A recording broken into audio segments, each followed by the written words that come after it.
Бригадата Гоце Делчев е, и според официјалните извори на Македонија, е најголемата борбена единица во Втората светска војна на македонските леви, прогресивни, партизански, комунистички сили. И таа е представуваме како комплетна наша. Нели? И таа е наша, нели? Таа е дел од нашата македонска историја, ама никако да кажеме дека која во одредено време достигнува сигурно до бројка 8.500 партизани, негде според некои извори дури над 10.000 се спомнуваат. Значи, станува збор сепак за 45-та година, не за порано, нели, кога нели веќе германците се публикуваат, бегаат, меѓутоа пак и тогаш нели е нешто некој да биде партизан. Што е поентата што сакам да ја кажам?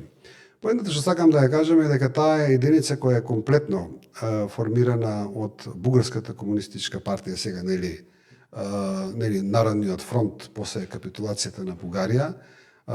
Одлуките за формирањето на неа се донесени во Бугарија.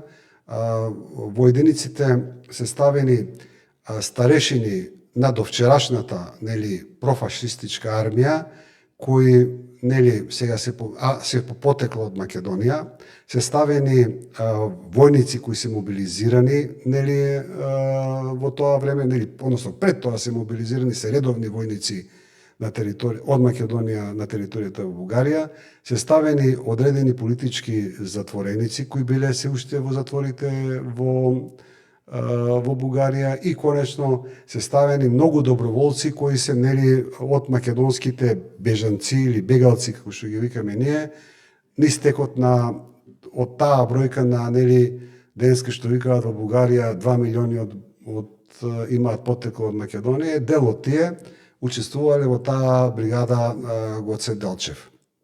Значи, бригадата е комплетно наоружена, облечена, опремена од страна на тогаш новата бугарска прокомунистичка држава. Она што е интересно и што сакам да го потенцирам се неколку работи. Штом доаѓа на територијата на Македонија таа бригада, Македонската комунистичка партија од бригада Гоце Делчев ја преименува во Струмичко-Штипска дивизија. Еве колку сме били патриоти, колку сме били по името Гоце Делчев во тоа време, нели? Второ, што сакам да го кажам, дека командантот на единицата Пеце Трајков, заедно со 4 главни команданти, после србизирањето на Македонија и покрај тоа што се членови на АСНОМ, сите си бегаат и се заминуваат во Бугарија, освен политичкиот секретар Мире Атанасов, кој, ќе зборувам за него малку подоцна, кој е пак обвинет како шаторовист и никогаш не му прифатен на Лазар Кулишевски дека Шаторов е предавник на македонското дело. Интересен момент е во мемуарите на Пеце Трајков, вели: во тоа време разбрав дека во Бугарија во затвор е генералниот секретар на Комунистичката партија на Македонија Лазар Кулишевски. И вика, срамота беше тој да биде како обичен војник третиран и затоа го најдов и му дадов униформа, сега дали беше од бугарски капетан, униформа на бугарски капетан, кој довчера била символ на фашизмот во Македонија.